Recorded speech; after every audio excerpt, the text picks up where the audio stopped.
सरप्रस news channel की तरफ से ऑर्गेनाइज किया गया एक ऐसा प्रोग्राम आप सबके सामने में आज पेश हो रहा है कि जहां पर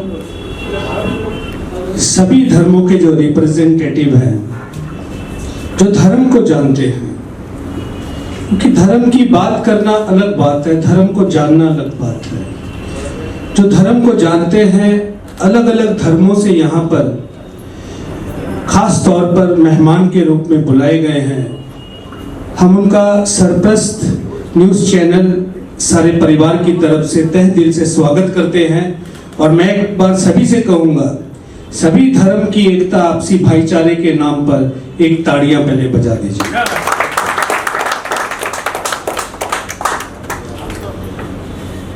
ये तालियां किसी विशेष के लिए नहीं, आज सभी के लिए गूंजी है। और यहाँ से हम लोग जब जाएंगे, हम सभी के लिए ही संदेश लेकर जाएंगे। लेकिन धर्म संसद को समझना जरूरी है। संसद का मतलब होता है वो डेमोक्रेसी का सिस्टम जहां मेरी अपनी बात नहीं लागू होगी, जहां सबकी बात लागू होगी, सबकी जरूरतें, सबके दुख सुख को पेश किया जाएगा, उसे संसद कहते हैं। और वहां पर एक राजा जरूर होगा, लेकिन वो राजा संसद के बात पर चलेगा, संसद राजे की बात पर नहीं चलेगी। ये संसद है। और धर्म संसद का मतलब ये हो गया है कि उस संसद में सारे धर्म आ गए हैं। हम अलग अलग जगह पर अपने अपने धर्मों को लेकर बैठे थे, आज हम सभी धर्मों को एक साथ लेकर यहाँ धर्म संसद सजाकर बैठे हुए हैं। ये आज की धर्म संसद है। और मैं ये सारा जितना प्रोग्राम है ऑर्गेनाइज करने के पीछे जिसकी सबसे बड़ी मेहनत है, जिनका सबसे बड़ा योगदान है, जिन्होंने अपने प्यार, मोहब्बत और जमीनी स्तर पर काम करके हम लोग को यहाँ इकट्ठा किया है, वो है महमूद रजा सिद्दीकी। उनके नाम पर भी एक ताड़ियां जरूर हो जाए, क्योंकि संयोजक जो होता है ना, जो जोड़ने वाला होता है, वो अहम कड़ी होती है। चेन के सिरे पर एक कुंडा लगा होता है। हम लोग को कड़ा क्यों पहनाया गया, इसको समझना जरूरी है कि ये कड़ी है वो खुदा के हाथ के साथ जुड़ी कि आप इससे बुरा काम अब मत करना। तो ये समझने की बात है। तो हमारे बीच में महमूद रजा सिद्दीकी इन सारे प्रोग्राम की एक कड़ी है, सामने की कड़ी, और उसके पीछे चेन के रूप में हम लोग सभी उनके साथ हैं।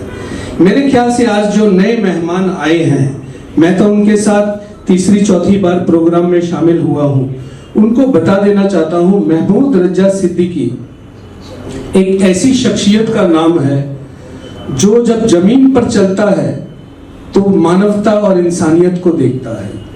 वहां ये नहीं देखता मेरी कौम मेरे आगे है या मेरा भाई मेरे आगे है। मैंने उनको काम करते हुए देखा, उनकी पत्रकारिता देखी, उनका जो जर्नलिस्ट करने का तरीका है वो देखा।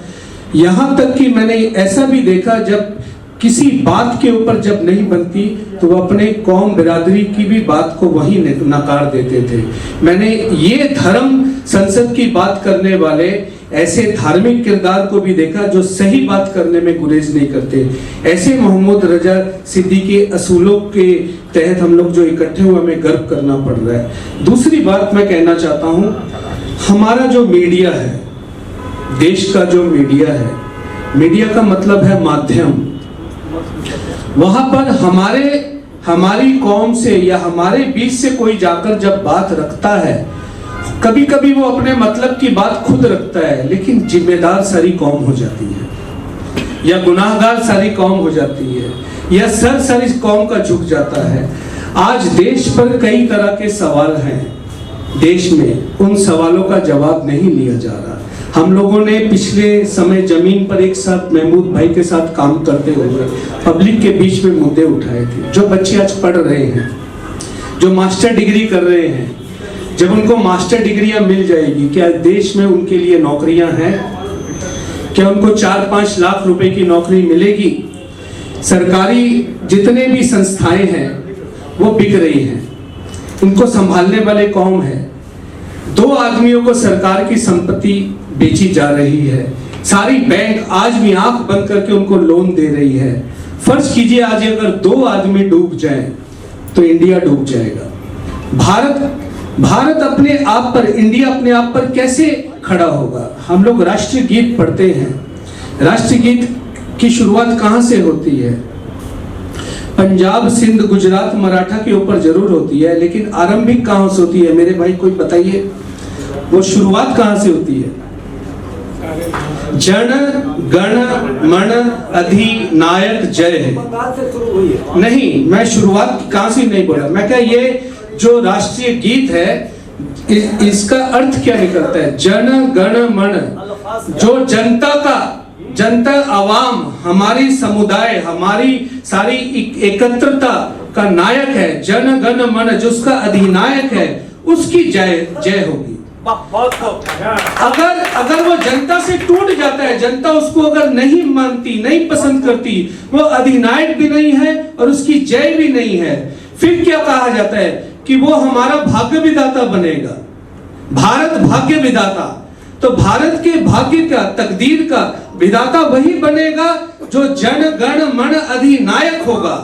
अगर आप अपनी मर्जी से देश चलाएंगे, अगर आप जन गण मन की बात नहीं सुनेंगे, अगर आप जनता की राय नहीं लेंगे, जैसे धर्म संसद है वैसे हमारी भी एक देश की संसद है, अगर आप उस संसद में जो हमारी आवाम है, डेमोक्रेसी है, उसकी बात, उसके दुख दर्द को आप नहीं समझेंगे, फिर आप भारत भाग्य विधाता नहीं हो सकते। ये राष्ट्रीय गीत कहता है, ये मेरी और आपकी बात नहीं है, हम इससे जुदा नहीं है, कोई इस गीत से हमको जुदा नहीं कर सकता।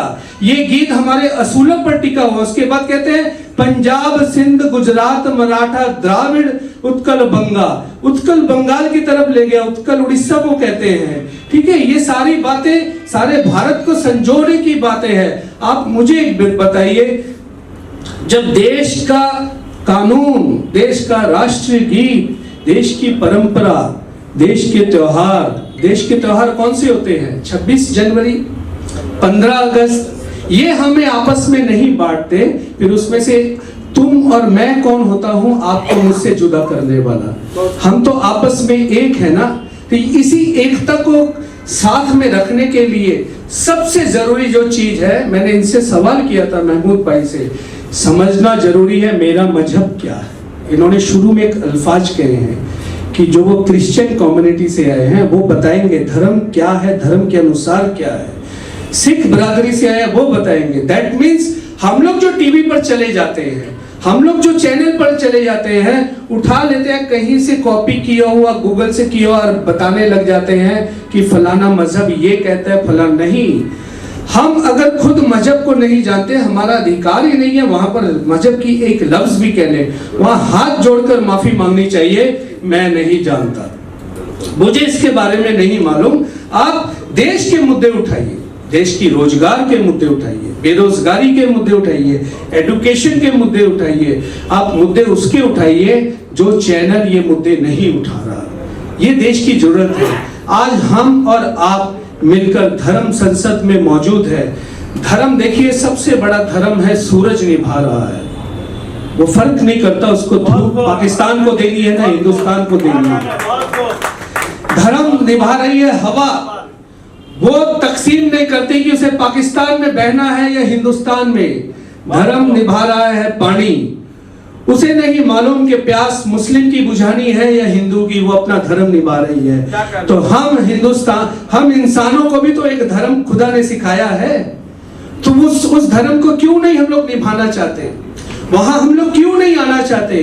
क्यों हमें किसी की पगड़ी या किसी की टोपी से नफरत हो रही या किसी की दाढ़ी से नफरत हो रही है? क्यों ऐसा माहौल देश में क्यों आया है? ये निशानियां तो एक दूसरे पर दया करने वाली थी, ये मोहब्बत बांटने वाली थी। ये कहां से आ गए कि हम एक दूसरे को निशाना लेकर बैठ गए? बिल्कुल नहीं। मजहब नहीं सिखाता आपस में बैर रखना। हिंदी है हम वतन है, हिंदुस्तान हमारा।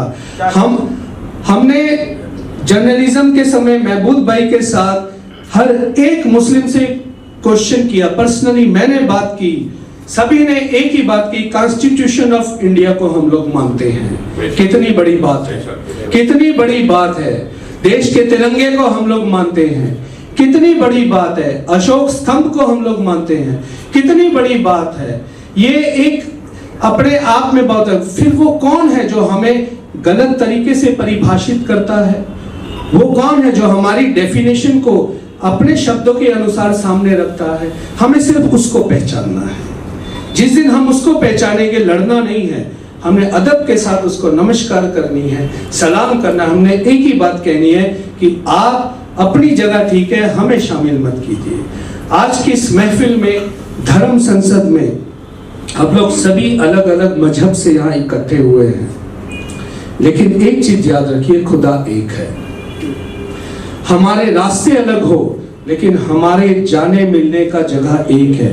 वो जो फैसला करेगा, वो ये देखकर फैसला नहीं करेगा कि हमने कौन से नेता को खुश करने के लिए कौन सी बात धर्म की रखी है, क्योंकि धर्म की बात किसी राजनीति या किसी नेता के लिए खुदा के पीर पैगंबरों ने आकर नहीं रखी। वो सिर्फ अल्लाह ताला के लिए रखी है, वाहिगुरु के लिए रखी है, गॉड के लिए रखी है। अगर कोई टीवी पर आकर मजहब की बात रखकर किसी लीडर या किसी पार्टी को प्रमोट करता है, तो वो गुनाह अजीम है, उसके लिए माफी वो ऊपर वाला भी नहीं देगा। इसीलिए हमें सदा सावधान रहना पड़ेगा। जहां राजनीति का विषय आ जाए, जहां किसी नेता को प्रमोट करने की बात आए, वहां कहेंगे कि ये धर्म ग्रंथ यहाँ से अब इधर है, आप यहाँ बात नहीं कर सकते। अगर आपने बात करनी है तो आप खुदा के बंदे बनकर बात कीजिए। ये सबसे बड़ा असूल है। और दूसरी बात ये है, हम सभी ने मिलकर इस प्रोग्राम को तो प्रमोट करना है, यहाँ से मैसेज लेकर जाना है, लेकिन ये जो रास्ता आज हम सभी ने मिलकर अपनाया है, एक दूसरे का दामन हाथ थामकर, ये कड़ी नहीं टूटनी चाहिए। और इस कड़ी में जो सामने की तरफ कड़ा है, जो मैंने आपको अपने हाथों की इशारा किया है, वो महमूद रजा सिद्दीकी साहब है। उनके हौसले हम लोगों ने देने हैं। इसी तरह हम लोग को जैसे जैसे हिंदुस्तान में जिस तरह के मुद्दे आएंगे, कभी रोजगार के भी आएंगे, कभी शिक्षा के आएंगे, तो हम लोग इंशाअल्लाह वाहिगुरु करे, गॉड आशीर्वाद दे कि महमूद भाई के हाथ मजबूत हो। आने वाले दिनों में हम लोग उस प्रोग्राम की भी तस्वीर रखेंगे। आज नफरत से हम लोग को जागना है। नफरत हमें कहीं भी जीने नहीं देगी। नफरत को मोहब्बत में बदलना है, और इस मोहब्बत को सीखने का ही ये प्रोग्राम मेरे ख्याल से महमूद भाई लेकर आए हैं। हेटर्ड से दूर रहना है। हम कैसे एक दूसरे के साथ मोहब्बत करें। खुदा भी मोहब्बत से ही खुश होता है। गुरु गोविंद सिंह ने एक लाइन कही, मैं अपनी बात समाप्त कर देता हूं। साच कहूं सुन ले हो सब है, जिन प्रेम कियो तिन ही प्रभु पायो। क्या बात। अगर आप में नफरत है, वो प्रभु को नहीं मिल सकता। तो आज के इस प्रोग्राम में मैं माइक्रोफोन फिर से हवाले महमूद साहब को दूंगा। स्टेज वहां से चल रही है, तो वो इस कड़ी को जो आगे चल रही है धर्म संसद, ये आप सभी के साथ जोड़कर रखें, और जो मैसेज आज की इस महफिल से लेकर हम लोग जाएंगे, उसको दिल से लेकर जाएं। जितने अल्फाज आपको अच्छे लगे आशीर्वाद दीजिए, अगर गलती हो तो जरूर माफ कर दीजिए।